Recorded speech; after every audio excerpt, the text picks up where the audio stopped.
বন্ধু, দিনকে দিন সংসারে আয়ের রাস্তাগুলি একে একে বন্ধ হতে বসেছে, অথবা অর্থ উপার্জন করতে গিয়ে কর্মক্ষেত্রে এত পরিশ্রম এবং মানসিক উদ্বেগ দেখা দিচ্ছে যে আপনি আর পেরে উঠছেন না। সংসারে সঞ্চয় একেবারেই বন্ধ, উল্টে সংসারে অনিয়মিত খরচ এতটাই বেড়ে উঠেছে যে আপনি দিশেহারা হয়ে পড়ছেন। ভবিষ্যতের চিন্তা আপনাকে ব্যতিব্যস্ত করে দিচ্ছে।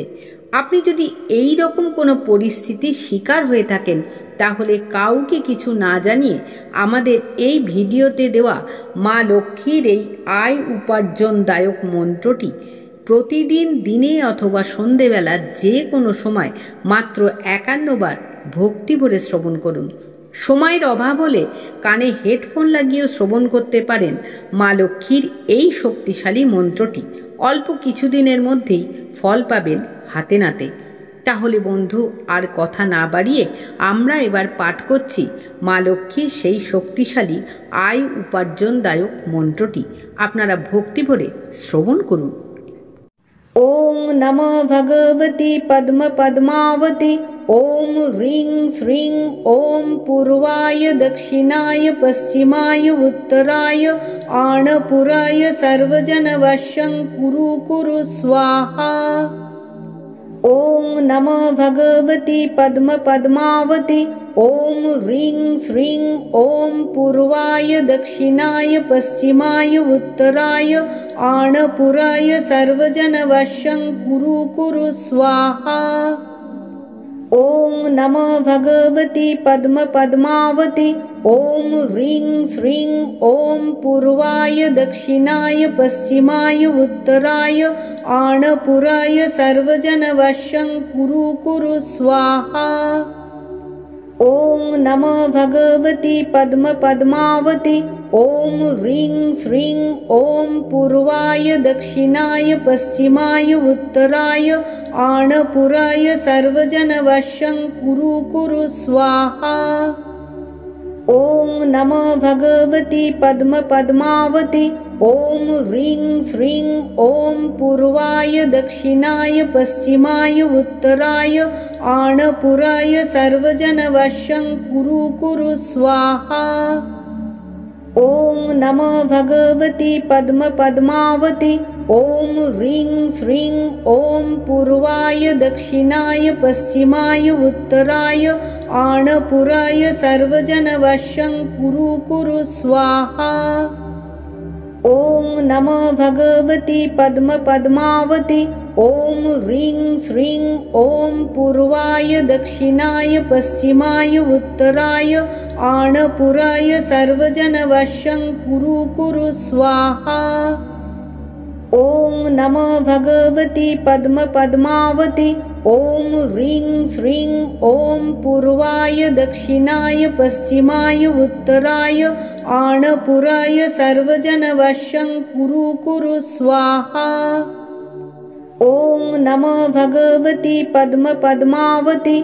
ओम ह्रीं श्रीं ओम पूर्वाय दक्षिणाय पश्चिमाय उत्तराय आणपुराय सर्वजनवशं कुरु कुरु स्वाहा। ओं नमो भगवती पद्म पद्मावती। ओम ह्रीं श्रीं ओम पूर्वाय दक्षिणाय पश्चिमाय उत्तराय आणपुराय सर्वजनवशं कुरु कुरु स्वाहा।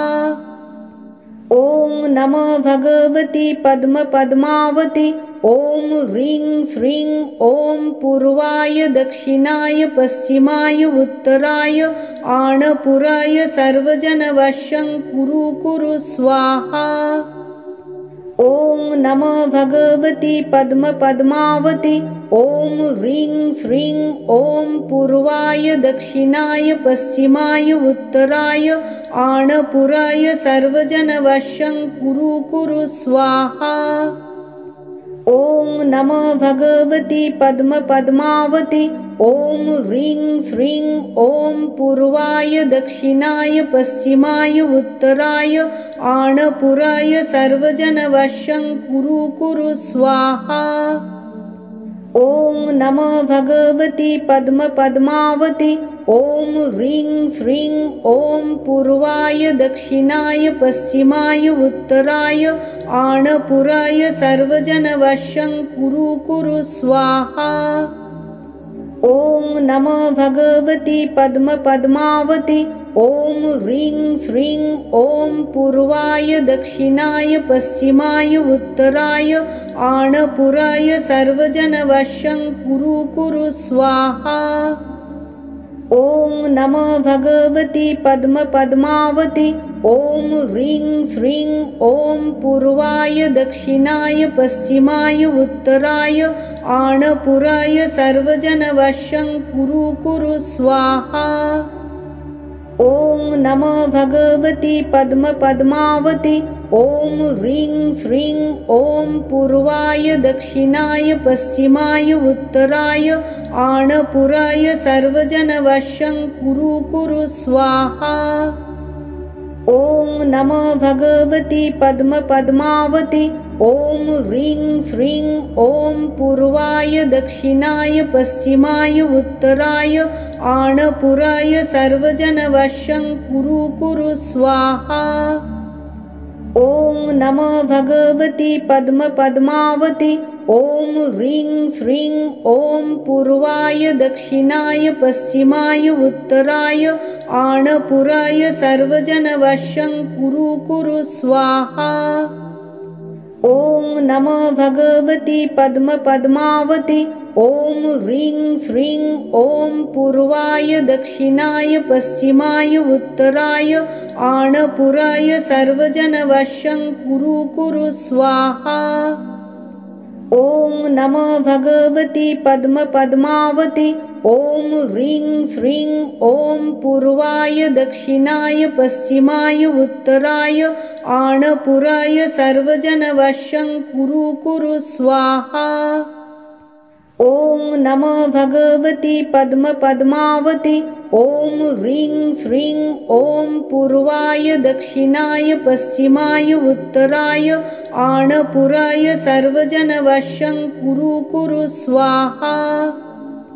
ॐ नमो भगवति पद्मपद्मावति ॐ ह्रीं श्रीं ॐ पूर्वाय दक्षिणाय पश्चिमाय उत्तराय आणपुराय सर्वजनवशं कुरु कुरु स्वाहा। ॐ नमो भगवति पद्मपद्मावति ॐ ह्रीं श्रीं ॐ पूर्वाय दक्षिणाय पश्चिमाय उत्तराय आणपुराय सर्वजनवशं कुरु कुरु स्वाहा। ॐ नमो भगवति पद्मपद्मावति ॐ ह्रीं श्रीं ॐ पूर्वाय दक्षिणाय पश्चिमाय उत्तराय आणपुराय सर्वजनवशं कुरु कुरु स्वाहा। ॐ नमो भगवति पद्मपद्मावति ॐ ह्रीं श्रीं ॐ पूर्वाय दक्षिणाय पश्चिमाय उत्तराय आणपुराय सर्वजनवशं कुरु कुरु स्वाहा। ॐ नमो भगवति पद्मपद्मावति ॐ ह्रीं श्रीं ॐ पूर्वाय दक्षिणाय पश्चिमाय उत्तराय आणपुराय सर्वजनवशं कुरु कुरु स्वाहा। ॐ नमो भगवति पद्मपद्मावति ॐ ह्रीं श्रीं ॐ पूर्वाय दक्षिणाय पश्चिमाय उत्तराय आणपुराय सर्वजनवशं कुरु कुरु स्वाहा। ॐ नमो भगवति पद्मपद्मावति ॐ ह्रीं श्रीं ॐ पूर्वाय दक्षिणाय पश्चिमाय उत्तराय आणपुराय सर्वजनवशं कुरु कुरु स्वाहा। ॐ नमो भगवति पद्मपद्मावति ॐ ह्रीं श्रीं ॐ पूर्वाय दक्षिणाय पश्चिमाय उत्तराय आणपुराय सर्वजनवशं कुरु कुरु स्वाहा। ॐ नमो भगवति पद्मपद्मावति ॐ ह्रीं श्रीं ॐ पूर्वाय दक्षिणाय पश्चिमाय उत्तराय आणपुराय सर्वजनवशं कुरु कुरु स्वाहा। ॐ नमो भगवति पद्मपद्मावति ॐ ह्रीं श्रीं ॐ पूर्वाय दक्षिणाय पश्चिमाय उत्तराय आणपुराय सर्वजनवशं कुरु कुरु स्वाहा। ॐ नमो भगवति पद्मपद्मावति ॐ ह्रीं श्रीं ॐ पूर्वाय दक्षिणाय पश्चिमाय उत्तराय आणपुराय सर्वजनवशं कुरु कुरु स्वाहा। ॐ नमो भगवति पद्मपद्मावति ॐ ह्रीं श्रीं ॐ पूर्वाय दक्षिणाय पश्चिमाय उत्तराय आणपुराय सर्वजनवशं कुरु कुरु स्वाहा।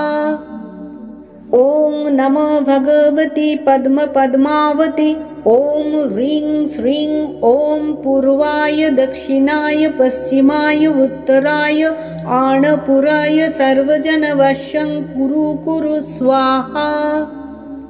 ॐ नमो भगवति पद्मपद्मावति ॐ ह्रीं श्रीं ॐ पूर्वाय दक्षिणाय पश्चिमाय उत्तराय आणपुराय सर्वजनवशं कुरु कुरु स्वाहा। ॐ नमो भगवति पद्मपद्मावति ॐ ह्रीं श्रीं ॐ पूर्वाय दक्षिणाय पश्चिमाय उत्तराय आणपुराय सर्वजनवशं कुरु कुरु स्वाहा। ॐ नमो भगवति पद्मपद्मावति ॐ ह्रीं श्रीं ॐ पूर्वाय दक्षिणाय पश्चिमाय उत्तराय आणपुराय सर्वजनवशं कुरु कुरु स्वाहा।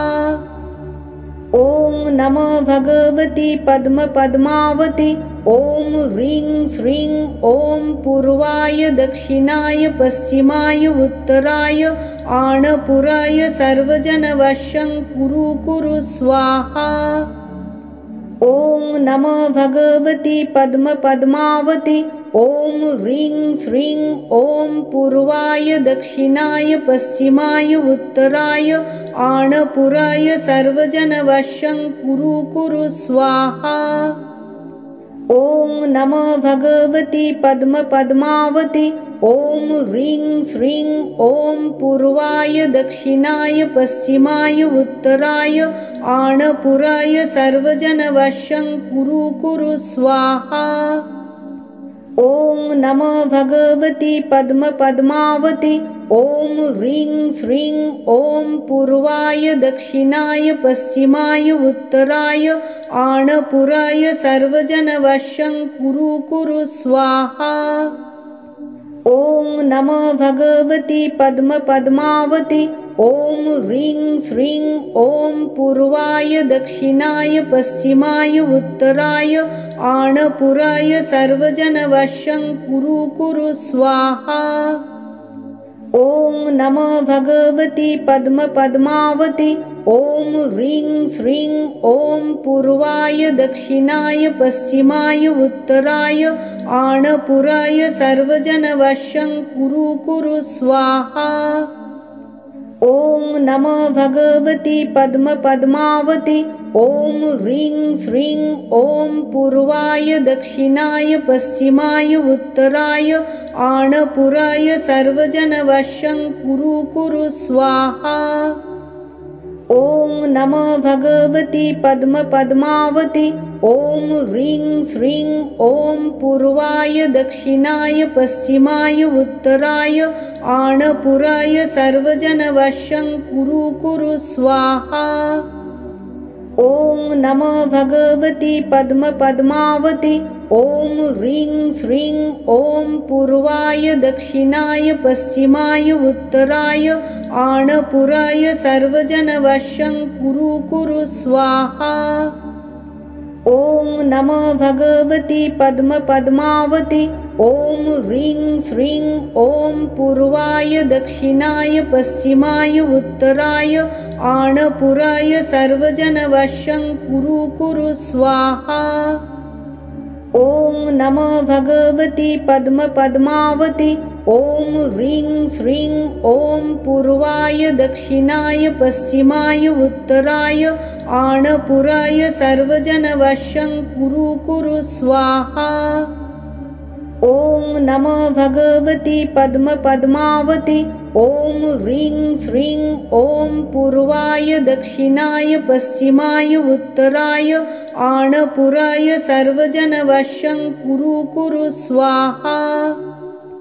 ॐ नमो भगवति पद्मपद्मावति ॐ ह्रीं श्रीं ॐ पूर्वाय दक्षिणाय पश्चिमाय उत्तराय आणपुराय सर्वजनवशं कुरु कुरु स्वाहा।